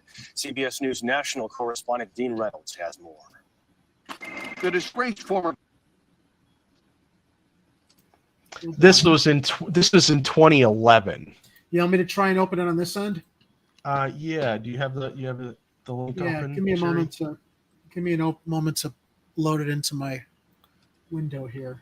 While he's doing that, I'm going to read the text I got in my show notes. Former governor of the U.S. state of Illinois, Rod Blagojevich, was found guilty on 17 of 20 corruption charges after being accused of trying to sell the Senate seat that was held by President Obama. Blagojevich was arrested in late 2008 and was kicked out of office in January 2009. The 54-year-old former governor could have faced up to 300 years in prison. He was the second Illinois governor in a row to be convicted of federal charges. Selective prosecution. Look, I don't condone what Blago was doing, trying to sell that Senate seat, but clearly he was a thorn in the ass of the Democrats at the time, and they wanted to make an example of him because he did kind of like, I think a lot of people thought he outgrew his britches. So here's the CBS News report of that from that time. This was from, what'd you say, 2011. Okay, here we go. Governor Rod Blagojevich is going to prison yesterday in a retrial. A federal jury in Chicago convicted him of brazen political corruption. CBS News national correspondent Dean Reynolds has more. The disgraced former governor was badly shaken by the new role he's now assuming, convicted felon. I frankly am stunned. There's not much left to say. That's because the jury of 11 women and 1 man said it all. Guilty on 17 out of 20 corruption charges, foremost of which guilty was the accusation that the ousted Illinois governor sought to enrich himself in a scheme to swap or sell the Senate seat once occupied by Barack Obama. Yeah, but they all do. What he did wasn't anything unusual because they all do it. They just decided because he wasn't towing the party line, it was time to like teach him a lesson is what it was. Although, finally we have seen the wheels of justice grind efficiently with Madigan, but I have a feeling he's probably going to die during all the appeals that his lawyers exhaust for him. He'll never see prison time. Yeah, well, he's out. He was pardoned by Donald Trump in 2020. Yeah. So he only served 10 years, or I guess 9 years. We can bring that link up too. Isn't it interesting? Tonight, my video is working fine. It's always ad covering for me because of my shitty internet, but I'm glad I can return the favor now. Do you want to set this up or should I just run the video? I just had the video in there. I didn't know what I wanted to show out of there, but that was basically, they had a follow-up interview a couple years after he got out of prison. And so we could watch some of this if we want to, or we can just watch him sing karaoke. Kill some time. Locked up in a federal prison to being locked in with his family during a pandemic. 1 year ago, this week, marks the date former Governor Rod Blagojevich arrived back home in Chicago. And WGN's Julie Unruh was the first reporter to speak with Blagojevich after President Trump commuted his sentence and let him out of prison. And now WGN is speaking with him first, 1 year later. Rod Blagojevich. But you know what strikes me the most about this guy, Ed? Despite the fact this was clearly, agenda driven by the Dems in Illinois, you'd think that he would have some amount of humility, despite the fact that they were gunning for no humility. This guy is like textbook narcissist. Doesn't have any self-awareness about what brought him to that moment that he basically shot himself in the dick in allowing himself in basically making it easy for them to do what they wanted to do to him because he'd do it all over again if he could. He was a creature of the Chicago machine. So nothing that he did was out of the ordinary for him because he basically felt like all of his friends were doing the same thing. Yeah. And so when he finally got caught, and that phone call that he was on he was talking to our current governor. Yeah. People don't even realize that. I mean, he was talking to J.B. Pritzker on the phone when he said that fucking golden thing. I got this thing and it's fucking golden. Blagojevich makes it clear while the rest of us may have felt like prisoners in our own homes during the pandemic, for him, a newly released federal prisoner, surrounded again by his wife and 2 daughters, it was an incredible reunion and a great joy. Telling us he has no remorse about the past, the disgraced politician turned no remorse. No remorse, no regret. He would double down and do it all the same way and then complain about, the fact that he was being targeted when it's like he had a big hand in his own downfall. Good citizen shared with WGN what he's been doing. I mean, a guy with the self-awareness would say, you know what? Clearly this was agenda driven and they were targeting me, but I should have known better because I was abusing the public's trust. He doesn't even think that. Which is what puts me on the fence and thinking like maybe he should have stayed longer, but maybe not. I mean, he never would have learned his lesson. And what does it matter, I guess, now in the scheme of things, aside from trying to teach other elected representatives, stop abusing the public's trust. Since his release and what's next. Maybe the dumbest thing I ever did was not wearing the White Sox hat in 2005 when they went to the World Series. Wait, pause it. Pause that.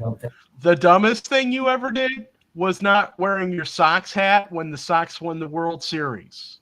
That was the dumbest thing. That was. He is a creature of the Illinois Democratic machine. And it was the wrong thing to not do. I should have wore the hat, and I regret that. So this is my way of making amends to the Sox fans and to their great owner, Jerry Reinsdorf. At 64, Rod Blagojevich is making amends with Sox fans. They're also fucking out of touch with reality, Ed. So fucking out of touch with reality because, look, who did this? He married Dick Mell's daughter. Yeah. I mean, this big guy, the doors were wide open for him to just be given carte blanche as some kind of privileged, entitled politician that was above all the rest of us who could get away with whatever he wanted until he pissed off the wrong people in the party. No humility. I mean, people like this, the entitlement just makes me want to punch him in the face. But you had something to say? No, that's it. Fans these days, but not with Illinois voters or anyone else he may have wronged during his political rise that ended with a fall from grace and time in a federal pen. Plummet from grace. Home at last, he's still running 7 to 8 miles, 3 to 4 days a week. For him, huffing and puffing as he weeps. Look, it's like he's fucking Rocky. He's the hero now that he's home. And the way that they elevate him this way, it's like he's feeding into the bullshit. His way through the Chicago neighborhoods, even in sub-zero temperatures, is liberating. 23. Is that him in the showers at the federal? Oh, I shouldn't go there. Easy now. Just running through the neighborhoods, just running at home is an amazing blessing after you've been gone and you've been running in circles for 8 years. So yeah, it's great. And I run through the streets and everything looks so much prettier to me now that I'm home in Chicago, my hometown. Okay, look, I get that he's happy to be out of prison, and so he may have a mildly different perspective out of prison now than he had before he went in. But yeah, you're right, Jerry. This is not. This should not be like a redemption story. They're aggrandizing it. Nice to see you. But looking back, he calls his 8 years in a federal prison the loneliest period of his life. Oh, yeah, that loneliness and that sadness is a constant companion. There's a hole in your heart. You feel it. Fast forward to 2020, when Rod Blagojevich left the big house, headed for his own house. WGN was there to speak with him first. A bit shocked, dazed, and silver-topped after all that time, the just-released ex-governor shook some hands in the Denver airport, said he looked forward to a banana split, and instantly thanked the president who set him free. It's been a long time. I'm profoundly grateful to President Trump, and it's a profound and everlasting gratitude. Today, his feelings toward former President Trump are no different. Of course, I am a Trumpocrat. I think I speak for Patty and me and for our two daughters. We'd forever be grateful to President Trump for what he did. Blah, blah, blah. Get out of here. I've had enough of him. I think we've had enough of him. Yeah, well, we could just a little bit more, but hang on a sec because I got to get to the other tab where that is. He lives in Ravenswood. Everybody in the whole jail block, who's the answer to the jailhouse arrive? Shifty Henry said to Buck, for heaven's sake, no one's looking now's a chance to make a break. Bugsy turned to Shifty and he said, Nix, I wanna stick a run and what I get a my kick, let the rock. That's enough of that. You're saying he lives in Ravenswood? Yeah. Yeah. Well, yeah. I mean, his whole family lives on the north side, I think. His sister-in-law was my alder person, Deb Mel, before I got written out of that ward. And how was she as an older person, did you feel? I think she was okay, but it's like you really didn't know if anything particular was an issue there. I mean, there was like one pothole outside of my apartment complex out on the street, but they patched it relatively quickly. That was the only way I can really gauge how well an older person they were, other than how quickly they cleared the snow from areas they were obligated to clear. Problem is the residents are supposed to clear their own sidewalks, and the city's not responsible for plowing the alleys. Yet. So that's something that Mayor Johnson seems to be working on. Yeah, so you could really only figure, it's like, how fast did they clear the main streets? How fast did they clear the side streets? And then everything else is just like everyone's on your own. But sometimes you would have an older person who would come out and actually, have their people or themselves come out and help you plow out the alleys. Dick Mell, who was an alderman before Deb Mell in the 33rd Ward, actually would come out with his snowblower and he would get some of his guys who would help him help us clear out certain parts of the back alley. They weren't always around, but he actually made an effort because he lives in the neighborhood. But not everybody's alder person's like that. Yeah. Alderman, alderwoman, alder creature, alder person. Alder I'm not Mort. really sure. Yeah, see, I think Alder Mort is only reserved for Jim Gardner. Yes. Because of the bald head. And then he looks like a ghoul. And he looks like Voldemort. But there we are. That's it. We made it through the show notes, Jerry. Anything anybody in the live chat wants to talk about before Ed steers us back to Space Dock? Other than, let's see, what else was going on tonight? I think somebody else. I heard that one of our independent media cohorts over at INN is interviewing James Hetfield of Metallica. Is that true? Did anybody see if that's actually happening? I'm totally out of the cultural loop with that. I don't know who that musician is. Metallica. You don't know the song. I know who Metallica is. Okay. I don't know. James Hetfield is the lead singer of Metallica, and I had heard earlier today that one of the independent media people over at INN, I think it's Mad Crab, is going to be having him on his show. I will have to flip over there after the show's over and see if that's actually happening, or if maybe he's talking about a different guy named James Hetfield and he's just doing that to get people to tune in. But either way, well done, sir. I've got some breaking news from the world of movies. Apparently, James Gunn has cast his new Superman and Lois, of which I have absolutely no interest in. The guy he cast as Clark as Superman, I've never seen or heard of this actor before, but basically he looks like a young Henry Cavill. So and here's a picture of them, Jerry. You have it? Here's the new people that are cast. Okay, I'm just kidding. You don't have it. I was looking for it on my Twitter feed. Look on the screen. Look on the screen, Jerry. Oh, I see. That's not them. Sorry, it's not showing on my end. I didn't. Oh, you're not seeing? I wasn't. I was only seeing it in the preview pane.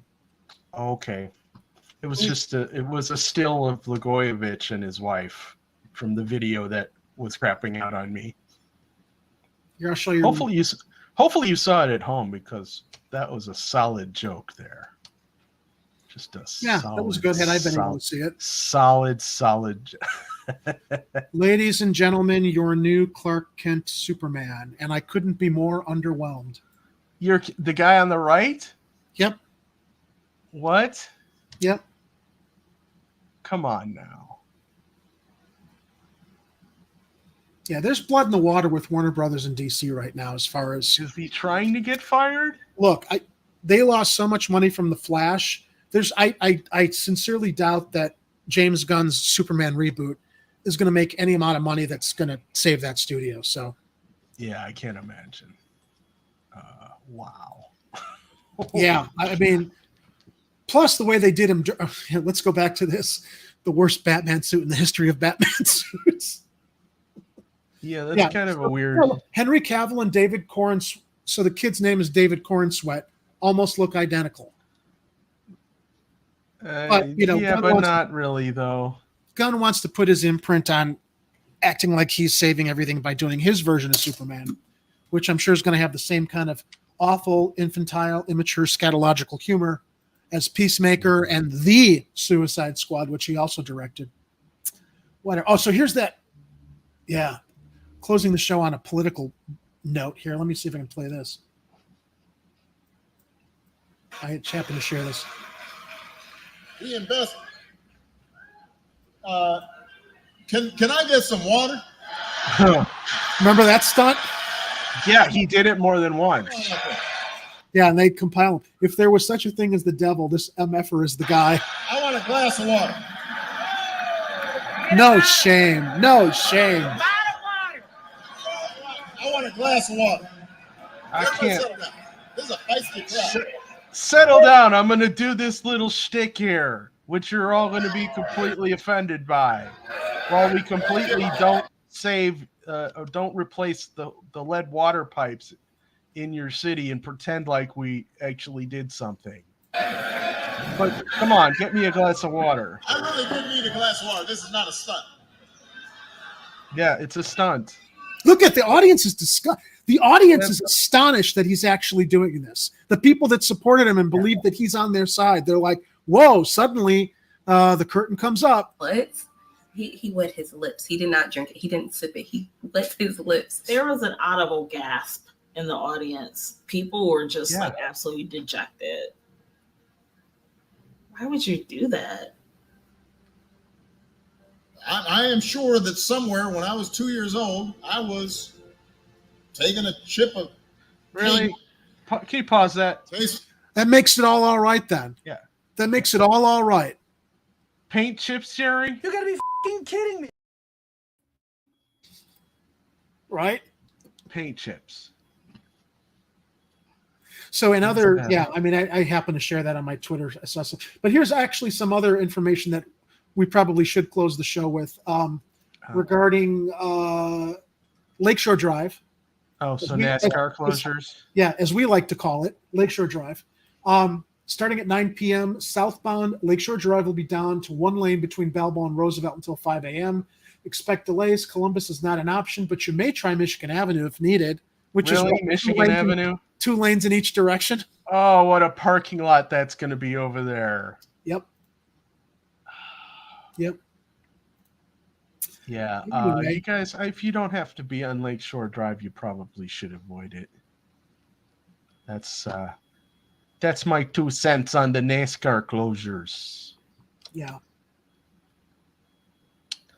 But ladies and gentlemen, can we have some? Can we also share one other thing? Well, yes. A closing thought on everybody, all the pearl clutchers on social media that thought jokes about the billionaire going down in the submarine that was going to explore Titanic. By the way, apparently he had previously managed to salvage items from the Titanic and sell them at exorbitant prices. That was another one of that billionaire's routines. But this guy on Twitter, I think, put it in perspective as to why. If you see people. A second, cue this up.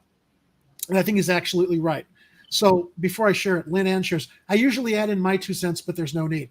This is the most intelligent and comprehensive breakdown of, quote, what could have possibly happened in the last 100 years to create a condition where millions of working class people have almost no empathy for a billionaire in despair.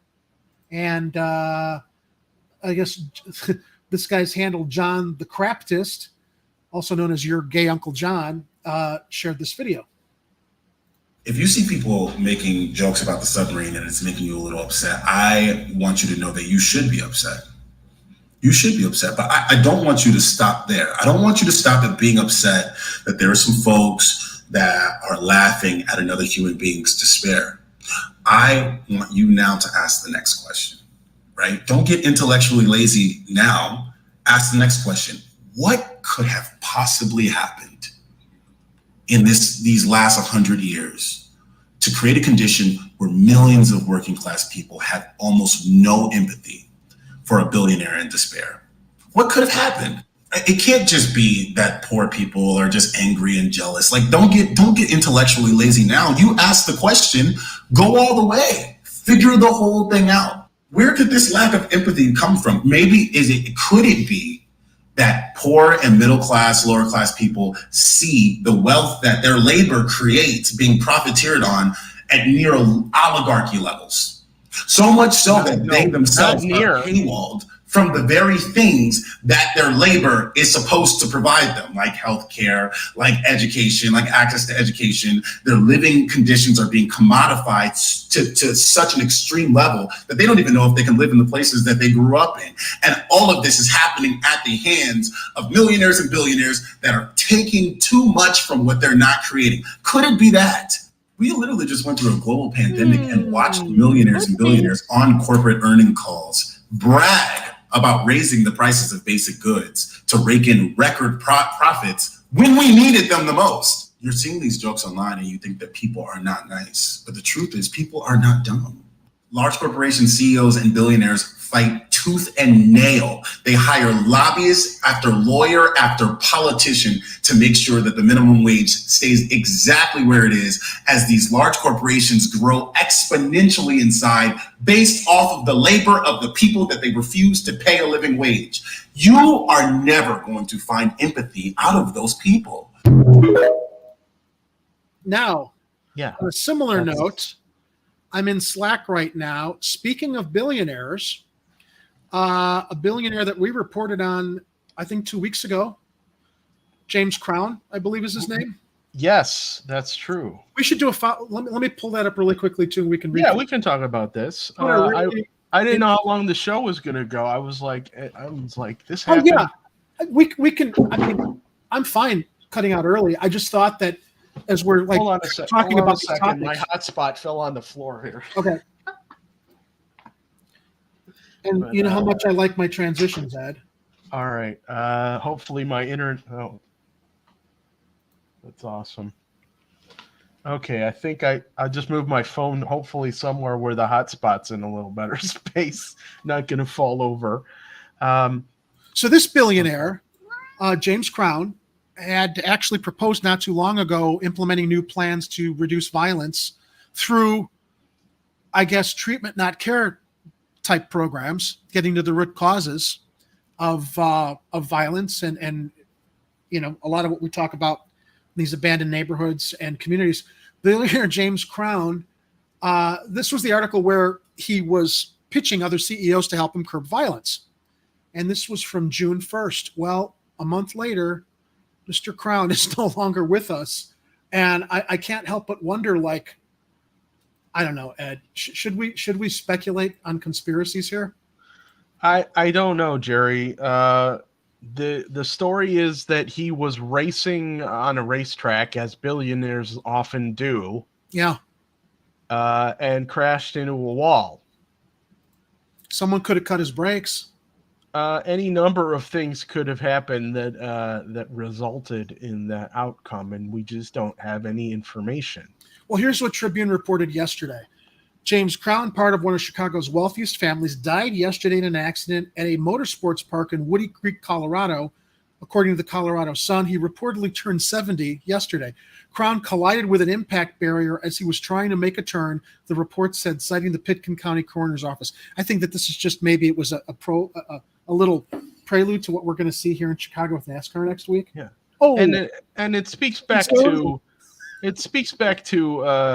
you know, that TikTok that you played earlier. It says a lot of people don't give a crap about this guy dying. They're actually fine with it because it's one less billionaire. The truth is, he died in a way which was extremely annoying to people who can't afford to rent out a private racetrack in the first place and are struggling to make ends meet. And at the same time, the guy wanted to see, he was a little bit of a class traitor in that he was trying to get his fellow billionaires on board with helping people, stop crime by like giving him jobs and other types of. And he admitted that was a self-serving Yeah. agenda because it would help Sure. business. But we were speculating, is it really? What other agenda could, as much as he was transparent about the fact that, trying to attack crime and gut out its root causes could, also help business as well as make things safer. his fellow class members weren't that keen on it. So the article says, since October, Crown had been leading. Sorry, I've got keep scratching my nose.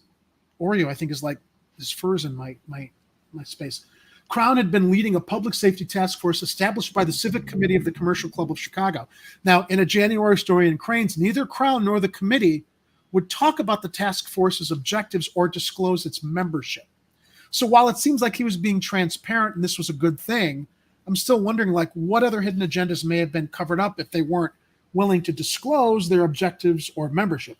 In the story, Crown texted of the committee, there isn't much substance to report on right now other than the fact that the Civic Committee shares the concerns of many other Chicago citizens about this issue and is in the process of listening and learning as to where we might be constructive.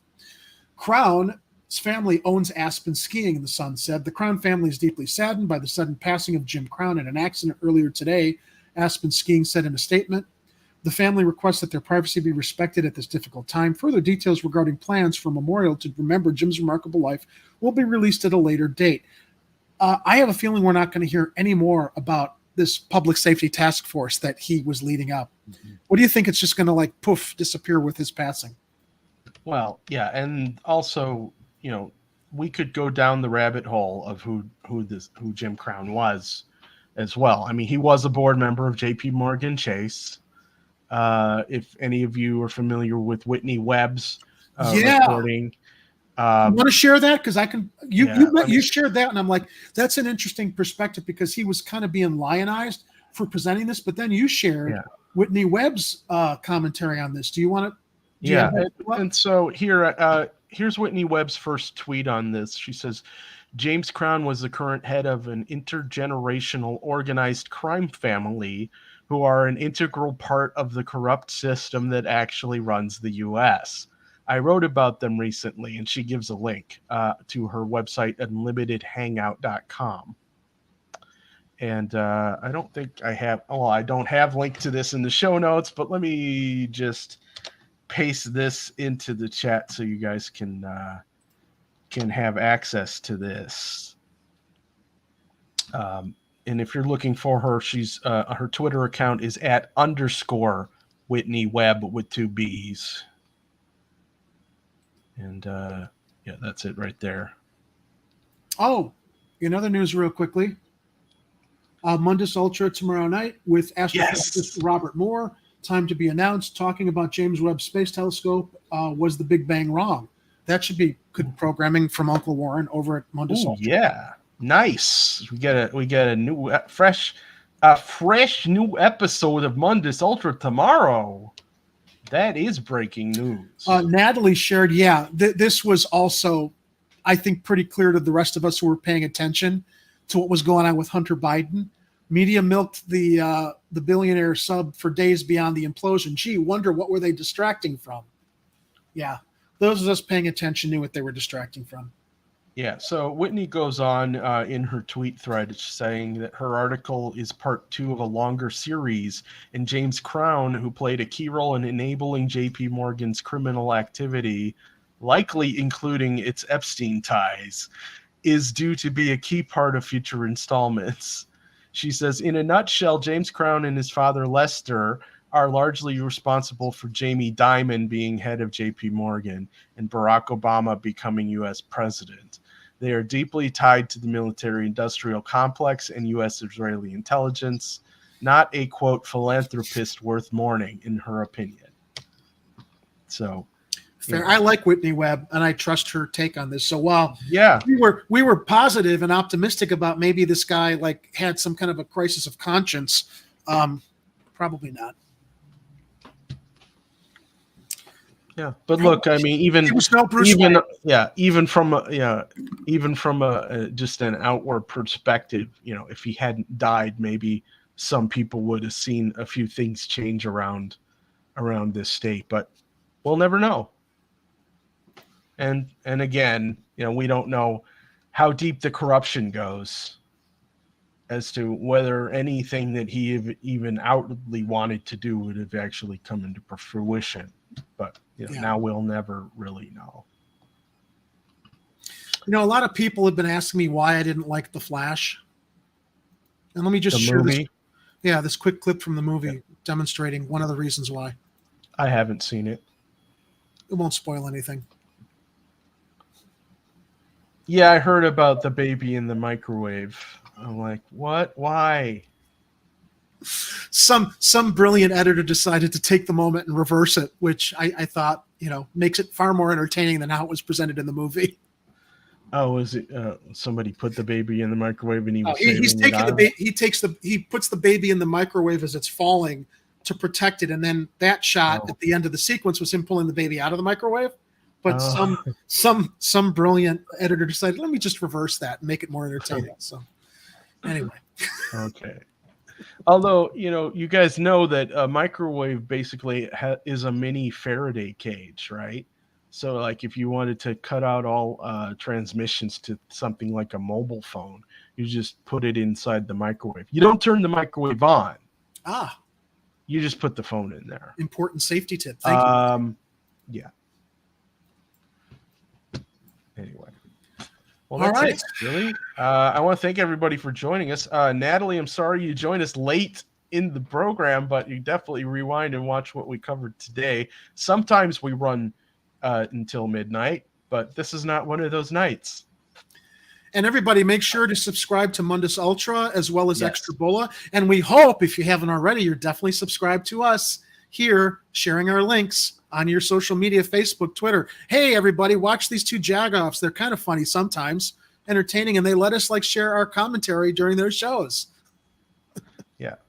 And if you want to support these two goofballs that you're watching right now, head over to patreon.com/Chicago Corner and throw us a couple shekels, will you? Sure. It helps. All right. So thank you very much. Thank you, Warren, for tuning in. Yes. Thank everybody for tuning in wherever you're watching us. We are, you can find us. If you can't find us, like you said, like, why aren't these guys live? What's going on? Head to ChicagoCornerTV.com. We'll have links to all the different platforms. We stream live on YouTube, but we're also on Facebook and Rockfin. And our stuff gets archived to Odyssey. We stream live to Twitter and Jerry's LinkedIn account, I think. Yeah. Which at some point we'll have a Chicago Corner account there on LinkedIn. I got to set that up. I know. But yeah, so you'll find us all those places. People ask us, why aren't you on Rumble? We just haven't done it yet. We'll get around there eventually. But tell people that we exist. Get them to watch us on one of these platforms, and maybe we can get a little more traffic here, get a few more people watching us, and it'll make it a little easier for us to make transitions to new platforms. So once again, thank you so much for joining us here on Taco Tuesday. I hope you guys got to see the brand new open. If you just joined us late, go ahead and rewind and watch the new. I revised the Taco Tuesday open. I added a couple new things. I may change it again later. We'll see what happens. But until then, I just want to play this because I need to swear. Fuck this noise, man.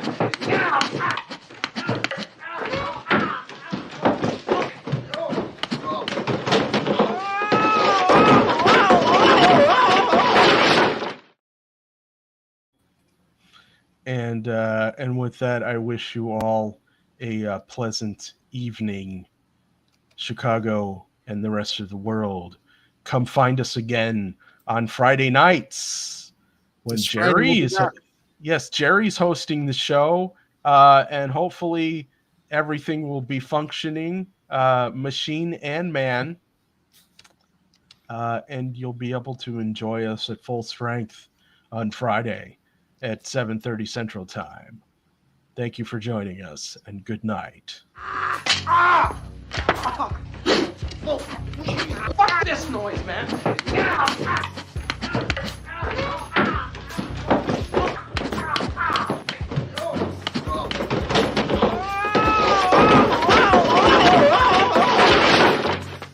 Get out. And don't come back until you've redeemed yourselves.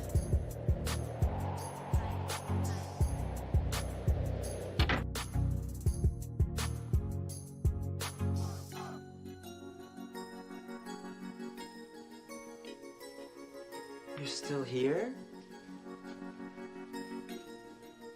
It's over. Go home.